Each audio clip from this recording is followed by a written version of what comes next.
Welcome to Jamaica Magazine. I'm Theodore Henry. A Happy New Year to you.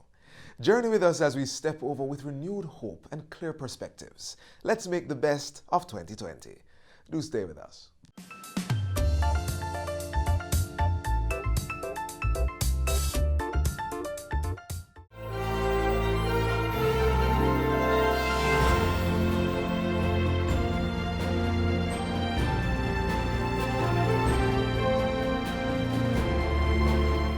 My fellow Jamaicans at home and in the diaspora, today we join the rest of the world in looking forward to the promises of a bright new year. New beginnings generally elicit excitement and energy. While we unconsciously acknowledge that we are turning over a new leaf, we are also conscious to set goals to make the new year better than the one which has just ended.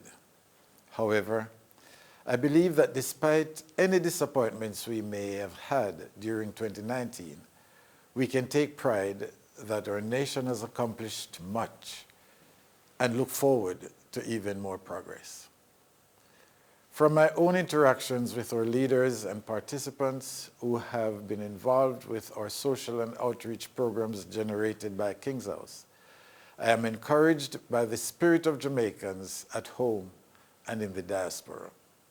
In particular, our young men and women have not only engaged in self-development activities, informal education or training, but have undertaken voluntarily projects in communities across the island. They have led by example in the drive to encourage the faint-hearted, to offer direction for the uncertain, and stand alongside them in their journey to success. We can also take pride in the intergenerational bonding which has taken root in many of our communities, as the energetic elderly find satisfaction in tutoring and guiding infants and children. Jamaica continues to be admired by our regional partners, international associates, and the diaspora communities, whose members assure us of their continuing love and respect for their homeland. It is therefore appropriate that as we envision the immediate future, we are reassured of our readiness to make the best of what that might be. We as Jamaicans have never been lacking in self-confidence, and that reality is not likely to change. We must remain optimistic about 2020 as the year of transformation. Transformation for our country as we start the final push in the journey to achieve our goals for Vision 2030. Transformation in our personal and moral development, in our family bonds so that they can be stronger. Transformation in our values and attitudes, where we are more respectful, disciplined, caring, and gentle. Let us welcome the new year with enthusiasm and make our nation prouder and stronger as the months roll by. Lady Allen and I wish for you a new year that will bring everything good that you hope for. God bless you, and God bless Jamaica, land we love.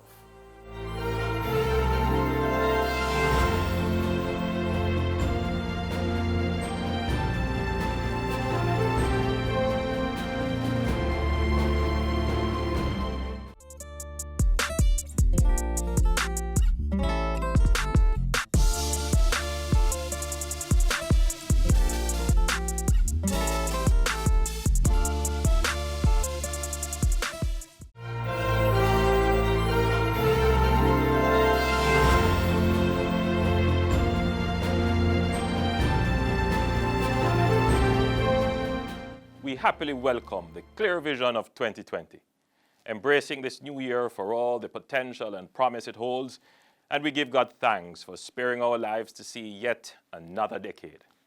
We remember those who left us last year, like our former Prime Minister Edward Seaga, and many other of our loved ones, heroes and benefactors. We give God thanks for their lives and stand on their contribution to overcome the challenges and take advantage of the opportunities of the new year.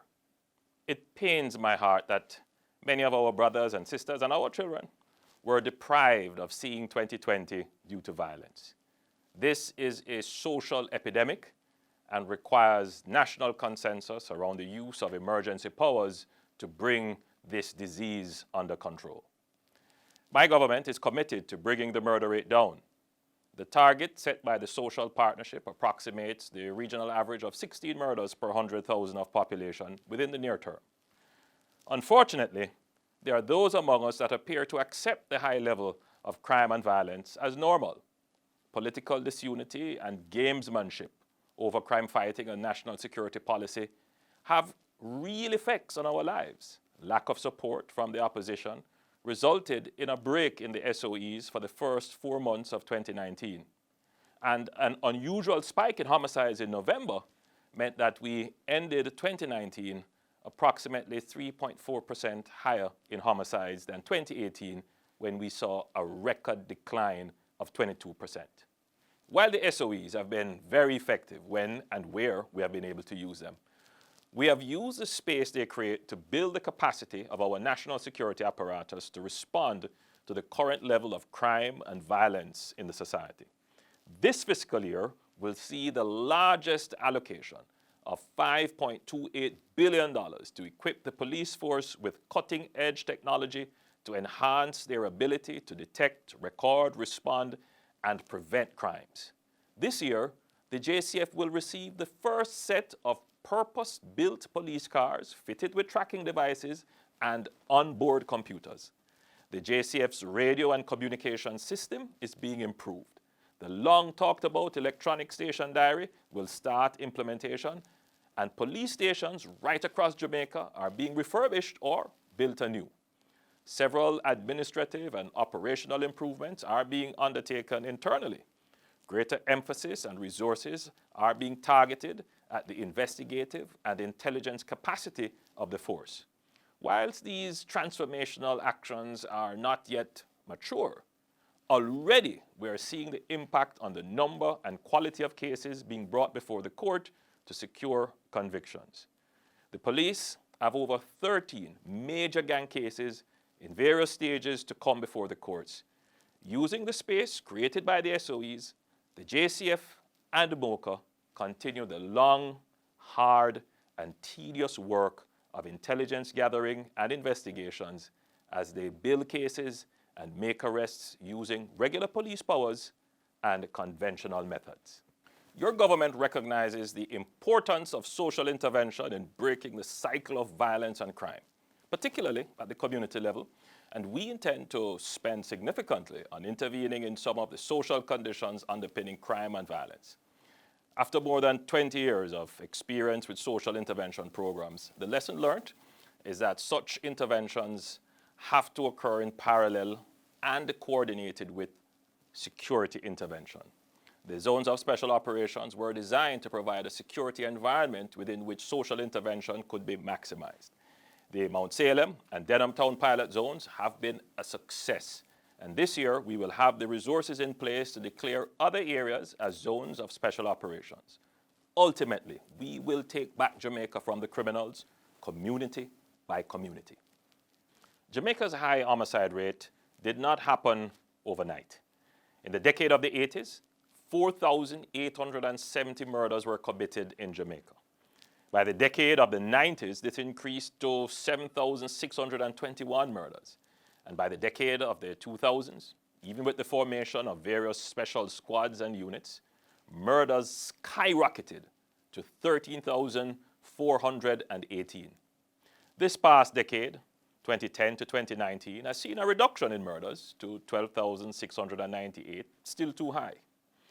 The level of crime we are now experiencing is over and above the capacity of our existing security apparatus to manage.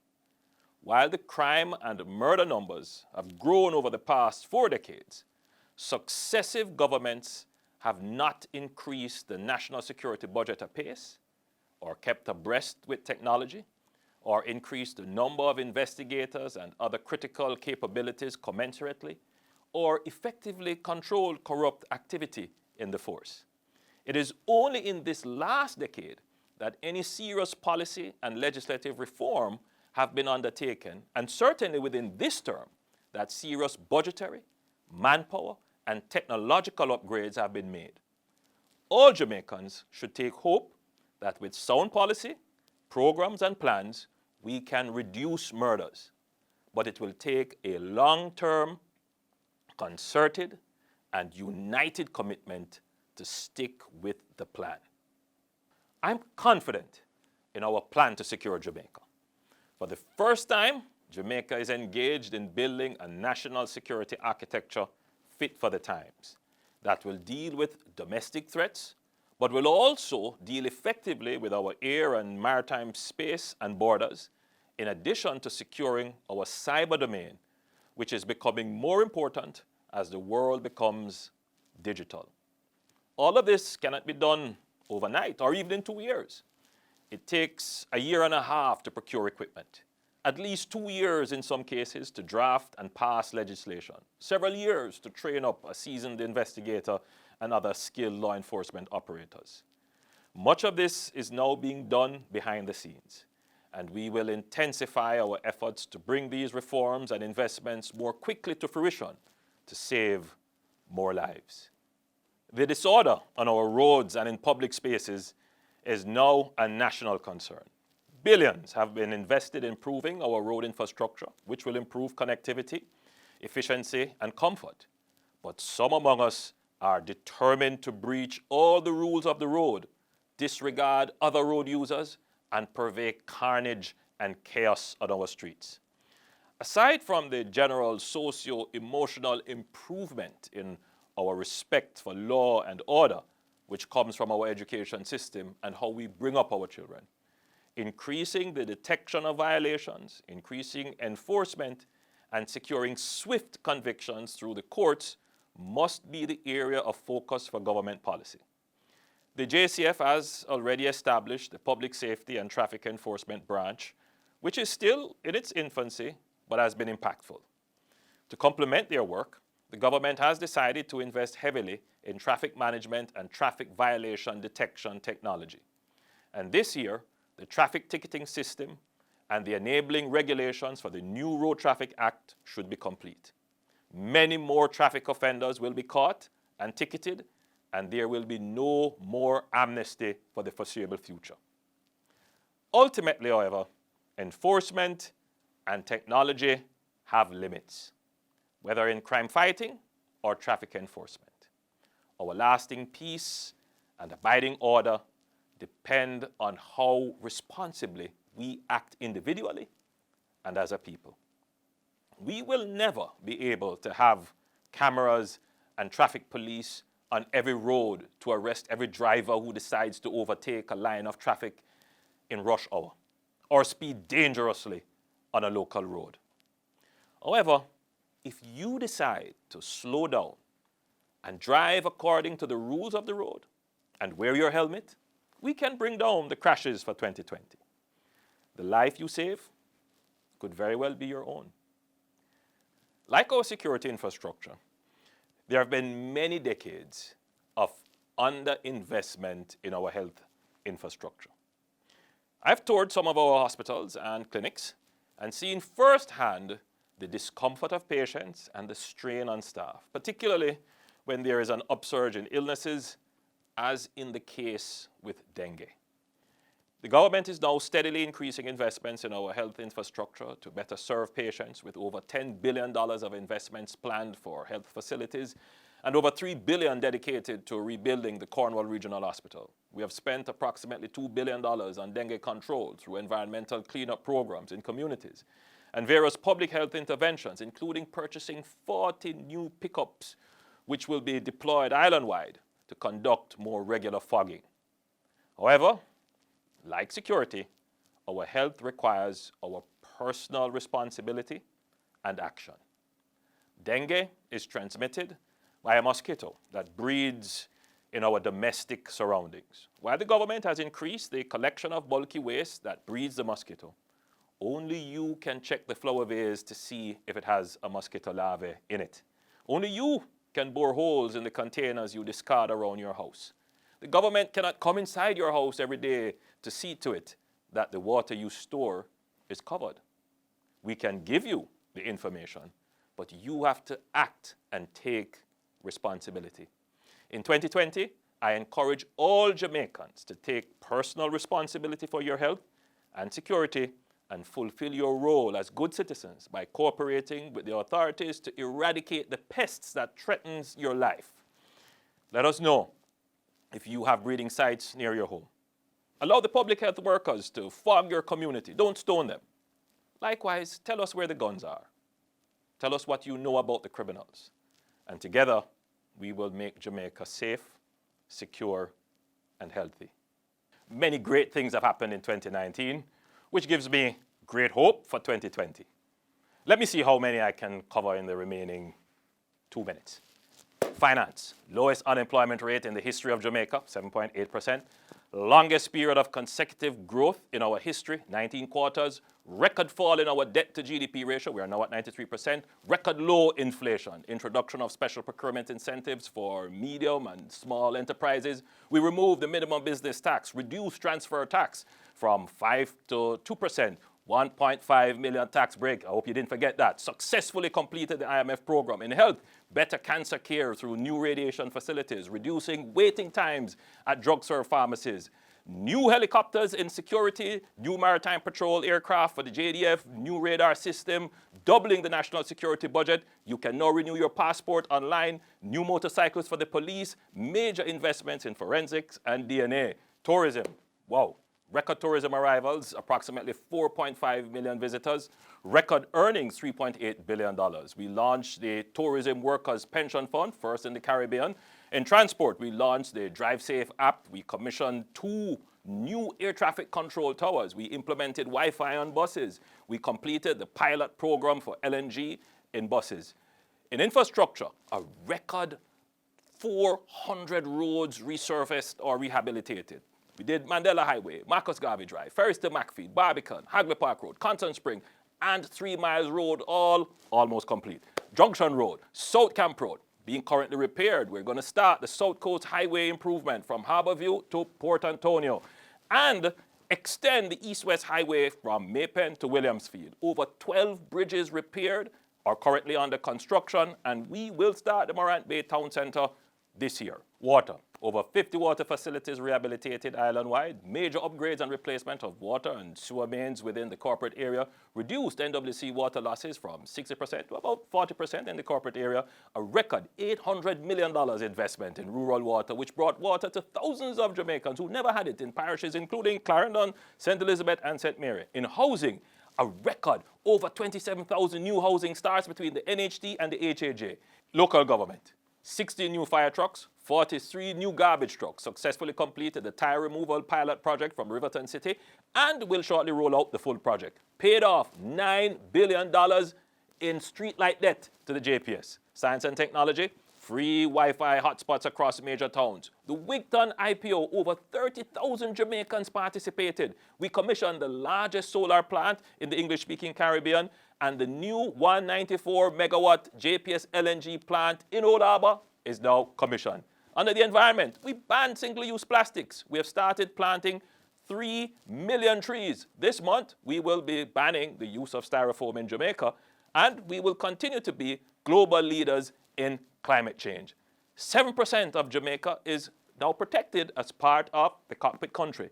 Education. Improve school feeding from 3 to 5 days. Comprehensively increase the suite of benefits under the PATH program. Increase maintenance grant for secondary level schools. 269 school canteens upgraded. Successfully launched the PEP certified over 100 early childhood institutions. Labor and Social Security, we increased the minimum wage. We increased NIS benefits to pensioners. Significant increase in overseas employment figures. Culture, gender, and entertainment. 3 shelters being prepared for abused women. Sexual harassment bill tabled. First entertainment zone being renovated. Reggae inscribed on the UNESCO Intangible Cultural List for Humanity. The Blue and John Crow Mountains, now World Heritage Sites. Ports. Expansion of the Port of Kingston, new cruise ship terminal at Port Royal, and the redevelopment of the town of Port Royal has begun. Youth engagement, merger of Heart Trust, JFLL, NYS, and the Apprenticeship Board to create a comprehensive and effective human capital development agency, the Heart Trust National Service and Training Agency. Over 25,000 young people trained through HOPE. Over 3,000 trained through the Jamaica National Service Corps under the JDF, and you get the picture. So much done and so much more to do in 2020. Jamaicans at home and abroad, I wish you a happy and prosperous New Year.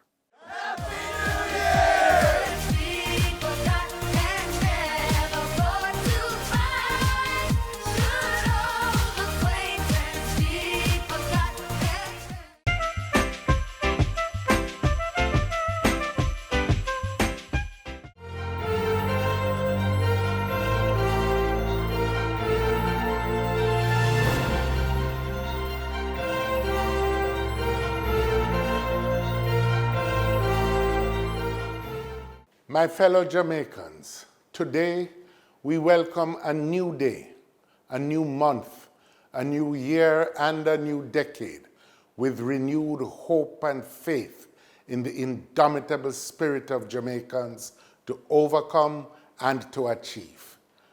As we welcome 2020, let us take a moment to give God thanks for his many blessings which sustained us through a tough year. We also say goodbye to 2019, the end of the second decade of this century, noting its many challenges, trials, and triumphs. One such triumph was the crowning of Jamaica's Toni Ann Singh as Miss World 2019. Her confidence, talent, beauty, and intelligence gave the world a glimpse of the best of Jamaica. In reviewing these 2 decades, we recall proudly launching in 2007 Jamaica's Vision 2030. We committed ourselves then to achieving 4 overarching national goals: empowerment of the people, social security, economic prosperity, and the health and well-being of our people. Unfortunately, as we close 2019, it is clear that the dream of Jamaica becoming the place of choice to live, work, raise families, and do business is not on course. Let me remind you that in 2011, continued economic decline brought Jamaica to the brink of bankruptcy. Thankfully, at the end of that year, the country changed leadership, creating the opportunity for the implementation of the Economic Recovery Program in 2012. The success of the program restored macroeconomic stability and laid the foundations for sustained economic growth. Jamaica's success became the talk of the world. Through leadership and the sacrifice of our people, we turned a sure disaster into a shining achievement. Sadly, this leadership has not built on the foundations for growth set by the Economic Recovery Program since 2016. Even more disturbing is the fact that social and economic inequality has got worse in our country. This is evidenced by the rise in the rates of poverty, murderous violence in our poorest communities, wide-scale robberies in our cities and towns, and the deterioration of our social services, especially our hospitals. The present minimum wage of $7,000 for a 40-hour week is inadequate and a major contributor to the 30% growth registered in urban poverty.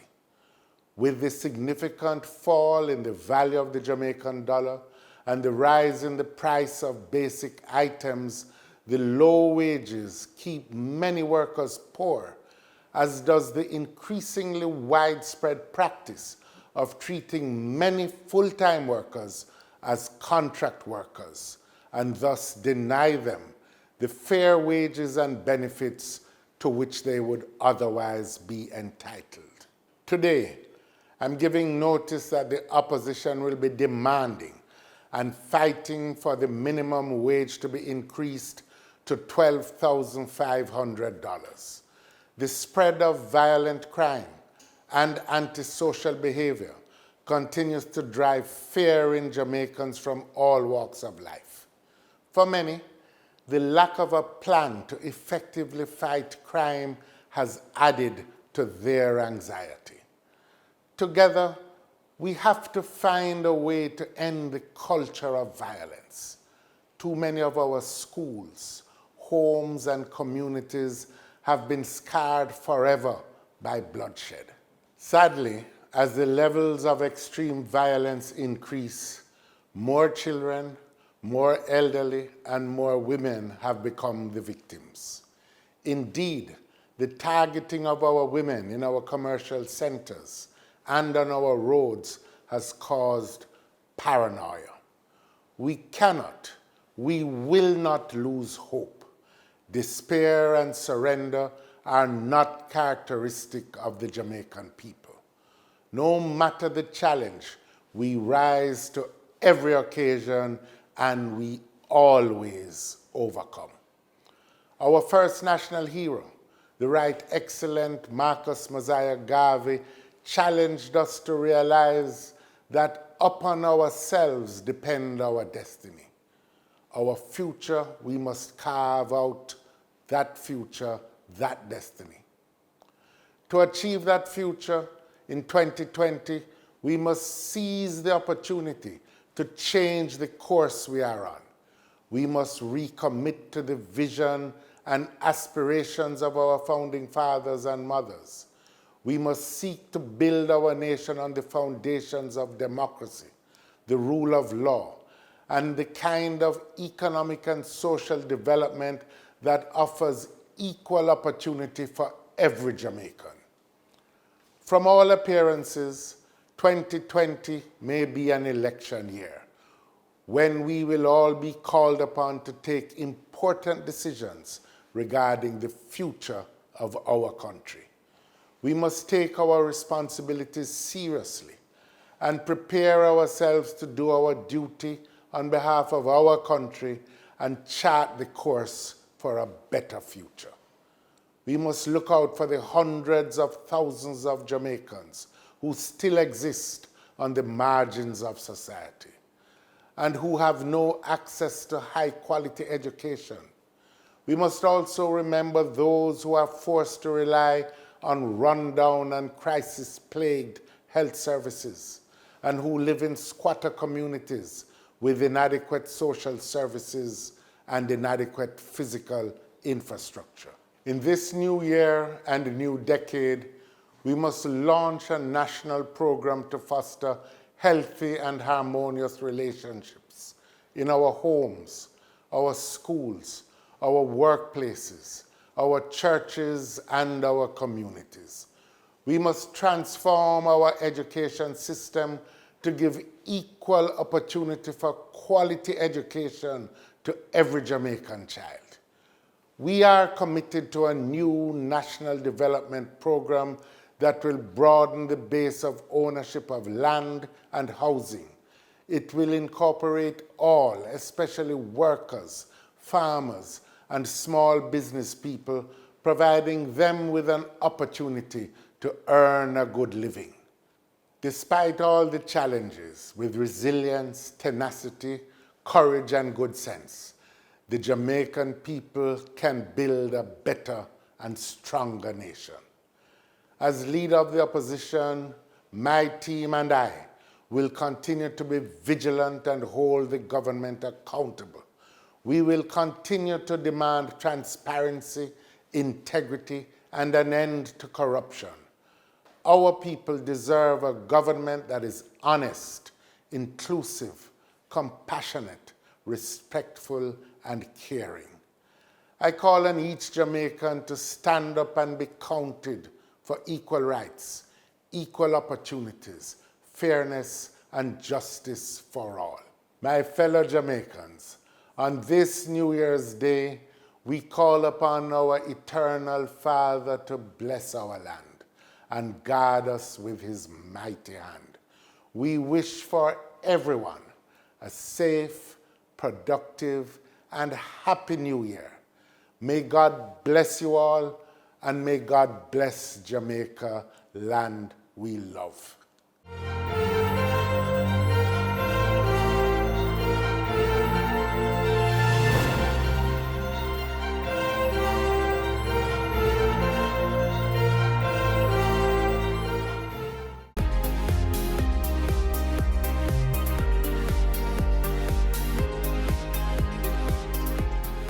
This has been a production of the Jamaica Information Service, the voice of Jamaica.